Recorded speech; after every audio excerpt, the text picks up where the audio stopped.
नमस्कार विद्यार्थी मित्रांनो, मी विनोद नाईक. आपण पाहत आहोत इयत्ता 9वीचा विज्ञान, ज्याच्यामधील 13वा लेसन, ज्याचं नाव आहे कार्बन एक महत्त्वाचे मूलद्रव्य. विद्यार्थी मित्रांनो, आपण बघितलेलं आहे की कार्बन केमिस्ट्री ही फार मोठी केमिस्ट्री आहे. म्हणजे 10व्या इयत्तेत आपण कार्बन कंपाऊंड बद्दल अजून चांगली माहिती मिळणार आहोत. त्याच्यामध्ये आपण अल्केन, अल्किन आणि अल्काइन बद्दल माहिती बघणार आहोत. तत्पूर्वी विद्यार्थी मित्रांनो, जीवनाच्या प्रत्येक क्षेत्रामध्ये कार्बन असतो. आपली बॉडी सुद्धा कार्बनने बनलेली असते. आपण लाकूड जळताना बघतो, ते सुद्धा कार्बननेच बनलेलं आहे. म्हणजे कपडा असो किंवा कोणत्याही गोष्टी असो, याच्यामध्ये सर्वात महत्त्वाचा घटक कोणता असेल तर तो असतो कार्बन. म्हणजेच कार्बनने हे पूर्ण विश्व बनलेलं आहे. कार्बन केमिस्ट्री म्हणजे त्याला ऑर्गॅनिक केमिस्ट्री असं म्हटलं जातं किंवा हायड्रोकार्बनची केमिस्ट्री असं सुद्धा म्हटलं जातं. याचा व्हास्ट स्टडी आपल्याला पुढे येणाऱ्या जीवनामध्ये करायचा आहे. तत्पूर्वी कार्बन बद्दल काही प्रॉपर्टीज, म्हणजे त्याच्यापासून बनणारा कंपाऊंड आहे कार्बन डायऑक्साईड किंवा मिथेन आहे, त्याच्याबद्दलच्या प्रॉपर्टीज विषयी स्टडी आपण या लेसन मध्ये करणार आहोत. त्याचप्रमाणे कार्बन कुठे कुठे वापरला जातो, कार्बनचं महत्त्व आपल्या जीवनामध्ये काय आहे, हे सुद्धा आपण ह्याच्यात जाणून घेणार आहोत. चला तर मग बघूया कार्बन एक महत्त्वाचे मूलद्रव्य, याच्यामधील सेशन पहिला. इथे पहा, मूलद्रव्य म्हणजे काय, मूलद्रव्यांचे विविध प्रकार कोणते. विद्यार्थी मित्रांनो, आपण मूलद्रव्यांची आवर्त सारणी पुढल्या वर्षी पाहणार आहोत. मूलद्रव्य म्हणजेच इलेमेंट्स. 118 मूलद्रव्ये आज ज्ञात आहेत. त्याच्यापैकी 92 मूलद्रव्ये जी आहेत ती निसर्गामध्ये सापडतात, तर बाकीची मूलद्रव्य आपण लॅबोरेटरीमध्ये तयार करतो. जे युरेनियम नंतरची मूलद्रव्ये जी आहेत आवर्त सारणीमध्ये, आपल्याला आवर्त सारणी पुढल्या वर्षी बघायची आहे, तर त्याच्यामधली जी मूलद्रव्ये आहेत ती आपण प्रयोगशाळेमध्ये तयार केलेली आहेत. कोणत्याही सेंद्रिय पदार्थाचे पूर्ण ज्वलन झाल्यानंतर शेवटी काय शिल्लक राहते, म्हणजे हे ऑर्गॅनिक सबस्टन्स आहे कोणताही, त्याचं जर पूर्ण ज्वलन झालं तर शेवटी आपल्याला काळा असा भाग शिल्लक राहतो. हा काळा भाग म्हणजेच कार्बन असतो. कार्बन हे कोणत्या प्रकारचे मूलद्रव्य आहे त्याविषयी माहिती सांगा. कार्बन विद्यार्थी मित्रांनो लक्षात घ्या, कार्बन हे आपण बघतो की ऑर्गॅनिक केमिस्ट्री मधला एक मूलद्रव्य आहे आणि हा अधातू या प्रकारात मोडतो, कारण याची व्हॅलेन्सी, कार्बनचा ॲटॉमिक नंबर 6 आहे. 2 आणि 4 त्याचा इलेक्ट्रॉनिक कॉन्फिगरेशन, म्हणजेच तो 4 बॉन्ड शेअरिंगने तयार करतो, म्हणजे हा कोव्हॅलंट बॉन्ड तयार करतो. आणि तुम्हाला सांगितलं त्याप्रमाणे हा कार्बन हा अधातू आहे. आता मागील इयत्तेत तुम्ही कार्बन हे अधातू मूलद्रव्य आहे हे अभ्यासलेले आहे.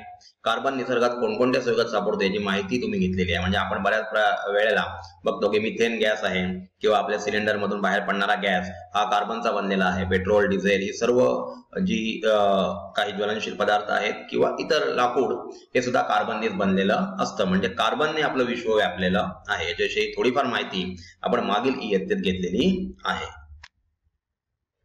एका बाष्पन पात्रामध्ये थोडेसे दूध घ्या. बाष्पन पात्राला बन्सेन बर्नरच्या साहाय्याने उष्णता द्या. म्हणजे आपला जो ब्ल्यू फ्लेम वाला जो बर्नर असतो त्याने उष्णता द्यायची आहे. आता दूध पूर्णपणे आटून गेल्यावर बाष्पन पात्राच्या तळाशी शेवटी काय शिल्लक राहते, म्हणजे पूर्णपणे जर दूध आटून गेलं तर माहिती आपण त्याचा मावा तयार करतो, पण त्याच्यानंतर पण त्याला हीट दिली तर मात्र ब्लॅकिश असा सबस्टन्स तयार राहतो. म्हणजेच दुधामध्ये सुद्धा कार्बन असतो. जीवनाच्या प्रत्येक क्षेत्रात कार्बन आहे आणि कार्बनने आपलं पूर्ण जग व्यापलेलं आहे हे आपल्याला माहित आहे. वेगवेगळ्या परीक्षा नळ्यांत साखर, लोकर, वाळलेली पाने, केस, बिया, डाळ, कागद, प्लास्टिक यांचे थोडे थोडे नमुने घ्यायचे आहेत. प्रत्येक परीक्षा नळीला उष्णता देऊन पदार्थात होणाऱ्या बदलाचं निरीक्षण करायचं आहे आणि प्रत्येक परीक्षा नळी शेवटी शिल्लक राहणारा काळा पदार्थ काय दर्शवतो. म्हणजे आपण हे कोणतेही पदार्थ जर जाळले किंवा त्याला हीट दिली, उष्णता दिली, तर शेवटी प्रत्येक ठिकाणी आपल्याला एक काळा पदार्थ शिल्लक राहिलेला दिसतो. हा काळा पदार्थ म्हणजे विद्यार्थी मित्रांनो काय असतो, तर तो कार्बन असतो. आपण साखरेविषयी पाहिलेला आहे. साखरेला आपण जर एखाद्या वाटीमध्ये हीट दिली आणि थोड्या वेळाने त्याचं रूपांतर पाण्यामध्ये होतं, म्हणजे द्रव साखरेमध्ये होतं. आता अजून हीट दिल्यानंतर त्याच्यातून C6H12O6 म्हणजे पाण्याचा मॉलिक्यूल निघून जातो आणि शेवटी राहतो कार्बन आणि ती काळी काजळी तिथे शिल्लक राहिलेली आपल्याला दिसते. म्हणजे अशा प्रकारे प्रत्येक ठिकाणी आपण हीट देत गेलो तरी तिथे कार्बनच्या स्वरूपातला काळा पदार्थ शिल्लक राहतो. इथे पहा, कार्बन निसर्गामध्ये मुबलक प्रमाणात मिळणारे कार्बन हे मूलद्रव्य मुक्त तसेच संयुगाच्या स्वरूपात आढळते. म्हणजे हे मुक्त स्वरूपात सुद्धा, फ्री स्टेट मध्ये सुद्धा आढळतं किंवा ते संयुगाच्या, म्हणजे कार्बन डायऑक्साईड CO2 हा संयुग झाला, CH4 मिथेन हा संयुग झाला, C2H6 इथेन हा सुद्धा काय झाला, संयुग झाला. म्हणजे हे फ्री स्टेट मध्ये मिळतच, शिवाय संयुगाच्या स्वरूपात म्हणजेच कंपाऊंडच्या स्टेटमध्ये सुद्धा मिळू शकतं. कार्बन या अधातू मूलद्रव्याचा विविध गुणधर्मांचा अभ्यास आपण विद्यार्थी मित्रांनो या पाठात करणार आहोत. कारण तुम्हाला सांगितलं की कार्बन केमिस्ट्री ही फार व्हास्ट केमिस्ट्री आहे. त्याचा अभ्यास करण्यासाठी पुढे पुढे जसं आपण जाऊ तसं ऑर्गॅनिक केमिस्ट्री नावाचा एक सब्जेक्ट तुम्हाला असेल. म्हणजे ह्याच्यामध्ये आपण सेंद्रिय रसायनशास्त्रामध्ये सर्व ठिकाणी कार्बनच्या कंपाऊंड्स बद्दल स्टडी करणार आहोत. इथे पहा कार्बन बद्दल काही महत्वाच्या गोष्टी. कार्बनची संज्ञा C आहे, त्यानंतर त्याचा अणुअंक 6 आहे आणि अणुवस्तुमानांक 12 आहे. इलेक्ट्रॉन स्वरूपण 2 आणि 4, कारण अणुअंक 6 म्हणजे इलेक्ट्रॉनिक स्वरूपण पहिली कक्षा जी आहे त्याची होल्डिंग कॅपॅसिटी 2 ची आहे, ती फुलफिल झालेली आहे. आणि त्याच्यानंतर 4 इलेक्ट्रॉन म्हणजे 2 आणि 4 इलेक्ट्रॉन आउटरमोस्ट शेल मध्ये असल्यामुळे त्याची संयुजा 4 असते. आता अधातू मूलद्रव्य आहे हा. कार्बन विषय आपण जाणून घेतलेला आहे. कार्बन कोव्हॅलेंट बॉन्डिंग करतो म्हणजे सहसंयोजी बंध तयार करतो. याच्याविषयी सुद्धा आपण पुढे स्टडी करणार आहोत. तुम्ही सकाळपासून रात्रीपर्यंत दैनंदिन जीवनात जे पदार्थ वापरता त्या सर्व पदार्थांची वस्तूंची विद्यार्थी मित्रांनो आपल्याला इथे यादी करायची आहे आणि त्यातील पदार्थांची खालील तक्त्यात रकान्यांमध्ये विभागणी करायची आहे. म्हणजे पुढल्या स्लाइडमध्ये आपल्याला एक रकाना दिलेला आहे, त्याच्यामध्ये विभागणी करा आणि त्याच्याप्रमाणे आपण कार्बनच्या वस्तू कोणत्या आणि इतर कोणत्या वस्तू याचा सुद्धा आपण अभ्यास करू शकतो. इथे पहा धातूंपासून बनलेल्या वस्तू जर आपण समजा चमचा किंवा डिश घेतली तर स्टील पासून बनलेले आहेत, किंवा एखादी वस्तू प्लास्टिक पासून बनलेली आहे, एखादी वस्तू ॲल्युमिनियम पासून बनलेली आहे. माती काचेच्या वस्तू, समजा आपण ग्लास वापरत असू काचेचा तर ते काचेची वस्तू झाली. आणि इतर पदार्थ जसं की आपण प्लास्टिकची वस्तू वापरतोय तर ते प्लास्टिकच्या वस्तूमध्ये आपल्याला रकान्यात टाकायचे आहे. आता शेवटच्या रकान्याने वस्तूंची यादी आपल्याला पाहिजे. इतर वस्तूमध्ये या यादीमध्ये आपल्याला अन्न पदार्थ आपण ठेवू शकतो, कपडे ठेवू शकतो, औषधे, इंधने, लाकडी वस्तू आहेत. या सर्वांमध्ये कार्बन हा वैविध्यपूर्ण आणि महत्वाचा घटक आहे. हा इम्पॉर्टंट असा कॉन्स्टिट्यूएंट आहे. म्हणजे प्रत्येक गोष्टीमध्ये आपल्याला कार्बन सापडतो आणि आपल्याला माहिती आहे कार्बनला आपण उष्णता दिली की काळ्या कादळीमध्ये त्याचं रूपांतर होतं. म्हणजे इतर वस्तू किंवा पदार्थामध्ये आपण जे जे काही पदार्थ टाकू त्या प्रत्येकामध्ये विद्यार्थी मित्रांनो कार्बन असतो.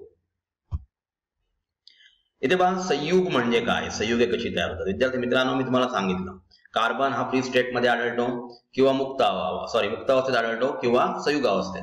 तर संयुग म्हणजे काय, 2 किंवा त्याच्यापेक्षा अधिक ॲटम्स किंवा एकाच अणूचे 2 किंवा त्यापेक्षा जास्त अणू एकत्र येऊन त्याच्यापासून संयुग तयार होतो. उदाहरणार्थ CO2 कार्बन डायऑक्साइड हा कार्बन आणि ऑक्सिजन पासून बनलेला आहे.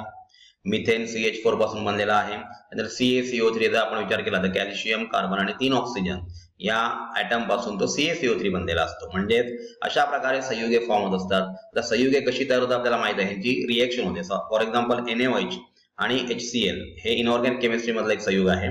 त्याच्यापासून NaCl मिळतो म्हणजे सोडियम क्लोराइड. NaOH मधला बॉन्ड ब्रेक होतो, HCl मधला बॉन्ड ब्रेक होतो आणि त्याच्यापासून H2O आणि त्याच्यानंतर NaCl हा कंपाऊंड तयार होतो. अशा प्रकारे संयुगे तयार होतात. म्हणजे रिएक्टंट मध्ये रिएक्शन करत असताना कार्बन आणि ऑक्सिजनचं समजा यांचं एकत्रीकरण झालं, हवेमध्ये ऑक्सिजन आहे, कार्बनचं ऑक्सिडीकरण होत असताना कार्बन डायऑक्साइड हे नवीन संयुग तयार होतं. अशा प्रकारे किंवा कॅल्शियम आणि कार्बन डायऑक्साइड, कॅल्शियम आपण बघितलं CaOH2 आणि CO2 गॅस यांच्यापासून कॅल्शियम कार्बोनेट CaCO3 आणि H2O तयार होतं. म्हणजे CaCO3 संयुग तयार होतं. अशा प्रकारे ही संयुगे, अनेक प्रकारची संयुगे यांच्यामधला बॉन्ड ब्रेक होतो आणि नवीन बॉन्ड तयार होत असतात जे उत्पादितांमध्ये आपल्याला मिळत असतात. वनस्पती व प्राणी यांच्यापासून प्रत्यक्ष अथवा अप्रत्यक्षपणे मिळणाऱ्या संयुगात सेंद्रिय संयुगे म्हणतात. विद्यार्थी मित्रांनो एक महत्वाची गोष्ट लक्षात घ्या, सेंद्रिय संयुगे ऑर्गॅनिक कंपाऊंड्स म्हणजे काय, तर जी संयुगे वनस्पती किंवा प्राणी यांच्यापासून प्रत्यक्ष अथवा अप्रत्यक्षपणे मिळतात त्यांना काय म्हणतात. आता समजा दूध आपण बघतो, गाईचं दूध असतं किंवा म्हशीचं दूध असतं, हे आपल्याला प्रत्यक्षपणे किंवा अप्रत्यक्षपणे मिळू शकतं. किंवा दुधाचे पदार्थ जे आहेत, फॉर एक्झाम्पल चीज आपण खाल्लं तर कोणापासून आलं, ते गाईच्या दुधापासून बनलं. दुधापासून चीज बनलं, चीज पासून आपण अजून काहीतरी पदार्थ, म्हणजे हे प्रत्यक्ष किंवा अप्रत्यक्ष जे पदार्थ मिळतात त्यांना सेंद्रिय संयुगे म्हणजे ऑर्गॅनिक कंपाऊंड असं म्हणतात. तसेच खनिजांपासून मिळणारी संयुगे ही असेंद्रिय संयुगे म्हणून ओळखली जातात. उदाहरणार्थ NaCl सोडियम क्लोराइड हे असेंद्रिय आहे, याच्यामध्ये कार्बनचा समावेश नाही आणि म्हणून त्याला असेंद्रिय संयुग असं विद्यार्थी मित्रांनो म्हटलं जातं. आपले अनुवांशिक गुणधर्म एका पिढीकडून दुसऱ्या पिढीकडे संक्रमित करणारे पेशीतील DNA म्हणजे डिऑक्सिरायबोन्यूक्लिक ऍसिड आणि RNA म्हणजे रायबोन्यूक्लिक ऍसिड यांच्यामध्ये देखील कार्बन हा एक प्रमुख घटक असतो. म्हणजे आपले अनुवंशिक हेरिडिटरी कॅरेक्टर जे आहेत ते हेरिडिटरी कॅरेक्टर एका पिढीमधून दुसऱ्या पिढीमध्ये ट्रान्सफर होत असतात आणि अशा प्रकारे ज्याच्यामुळे जे ट्रान्सफर होतात ते म्हणजे DNA किंवा RNA. म्हणजे DNA कुठे असतो, तर सेलमध्ये जो न्यूक्लियस आहे त्या न्यूक्लियस मध्ये हा DNAचा थ्रेड असतो आणि अशा प्रकारे अनुवंशिक कॅरेक्टर तिथे ट्रान्सफर होतात आणि ह्याच्यामधला महत्वाचा घटक विद्यार्थी मित्रांनो कोणता आहे, तर कार्बन हा आहे.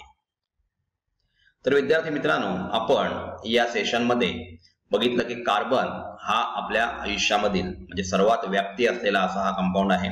ऑर्गॅनिक केमिस्ट्रीमध्ये याचा स्टडी केला जातो. आपण इतर पदार्थ जसं की अन्न पदार्थ आहेत किंवा आपण घातलेले कपडे आहेत यांना हीट दिल्यानंतर कालांतराने शेवटला जी काळी काजळी निर्माण होते ती काजळी म्हणजेच कार्बन आहे. म्हणजे जीवनामध्ये प्रत्येक ठिकाणी कार्बनचा समावेश असतो.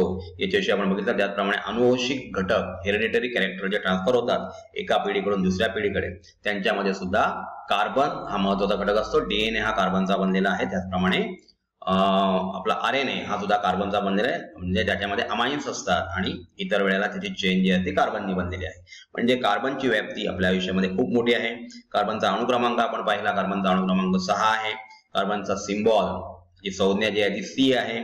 त्याच्यानंतर त्याचं इलेक्ट्रॉनिक कॉन्फिगरेशन 2, 4, कारण अणुक्रमांक 6 असल्यामुळे 2 आणि 4 हे इलेक्ट्रॉनिक कॉन्फिगरेशन. त्याची व्हॅलेन्सी 4 आहे आणि तो कोव्हॅलेंट बॉन्डिंग तयार करतो म्हणजे सहसंयोजी बंध तयार करतो. आणि कार्बनचा अणुवस्तुमानांक 12 आहे. विद्यार्थी मित्रांनो, अजून एक महत्त्वाची गोष्ट म्हणजे कार्बनचे जे आयसोटोप्स आहेत ते कार्बन 12 आणि कार्बन 14 असे आहेत. त्याला कार्बन डेटिंग असं म्हटलं जातं की ज्याच्यामुळे आपण एखाद्या व्यक्तीचा किंवा एखाद्या प्राण्याचा मृत्यू कधी झालेला आहे हे आयसोटोप असल्यामुळे जो रेडिएक्टिव्ह पदार्थ आहे कार्बन 14 त्याच्याविषयी आपण स्टडी करणार आहोतच.